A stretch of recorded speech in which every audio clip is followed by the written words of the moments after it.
శాసనసభ బడ్జెట్ సమావేశాలు 8వ రోజుకు చేరుకున్నాయి. సభ ప్రారంభం కాగానే శాసనసభాపతి చింతకాయల అయ్యన్న పాత్రుడు ప్రశ్నోత్తరాలను ప్రారంభించగా సభ్యులు అడిగిన ప్రశ్నలకు సంబంధిత శాఖల మంత్రులు సమాధానాలు ఇచ్చారు. రాష్ట్రంలో ఇటీవల సంభవించిన మోంతా తుఫాను సమయంలో జరిగిన పంట నష్టాలపై సభ్యులు అడిగిన ప్రశ్నలకు రాష్ట్ర హోంమంత్రి వంగలపూడి అనిత సమాధానమిచ్చారు. తుఫాను సమయంలో సాంకేతికత ఆధారంగా ప్రభుత్వం భారీ నష్టాలను నివారించగలిగిందన్నారు.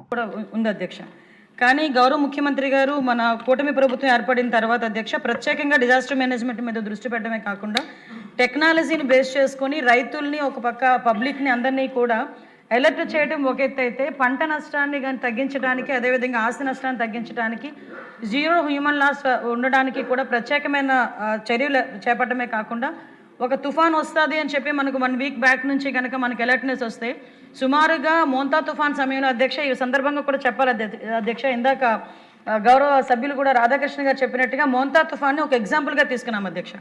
ఆర్టీజీఎస్ నుంచి కంటిన్యూ మానిటరింగ్ చేసుకుంటూ గౌరవ మంత్రివర్యులు లోకేష్ గారు మేము అందరం కూడా ఆ మోంతా తుఫాన్ టైంలో మ్యాక్సిమం ఆర్టీజీఎస్లో రాత్రి 2 గంటల వరకు కూడా ఉండి తుఫాను దిశ ఎటువైపు వెళ్తుందో అక్కడున్న మంత్రుల్ని అదేవిధంగా ఇన్ఛార్జ్ మినిస్టర్స్ని కూడా ముందుగానే అక్కడికి పంపించడం జరిగింది.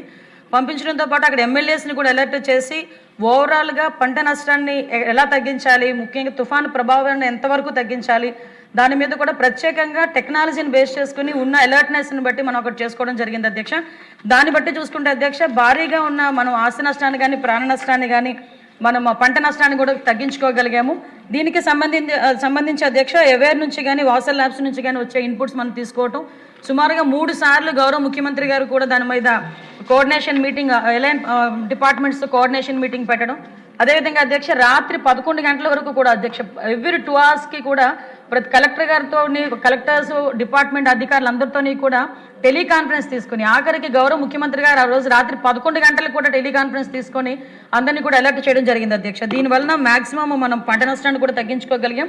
దాంతోపాటు అధ్యక్ష ఈరోజు పంట ఏదైతే నష్టపోయారో వాళ్ళందరికీ కూడా మనం జీవో నెంబర్ MS నెంబర్ 1 ద్వారా అధ్యక్ష ఎన్హాన్స్ చేశాం అధ్యక్ష. సుమారుగా ఇంతకు ముందు వరకు ఉన్న వరి మనకి 17,000 ఉంటాయి అధ్యక్ష, 25,000 వరకు పెంచడం అవన్నీ కూడా రిపోర్ట్ అన్ని కూడా ఇవ్వడం జరిగింది అధ్యక్ష. ఇక మీద కూడా అధ్యక్ష తుఫాను సమయంలో కూడా టెక్నాలజీని బేస్ చేసుకొని ఈరోజు డిజాస్టర్ మేనేజ్మెంట్కి సంబంధించి కెపాసిటీ బిల్డింగ్ చేసాము. డిజాస్టర్ మేనేజ్మెంట్కి సంబంధించి టెక్నాలజీని ఈరోజు ఉనికి పుచ్చుకొని మ్యాక్సిమం నష్టాన్ని కూడా తగ్గించే ప్రయత్నాలు కూడా చేస్తున్నాం అధ్యక్ష.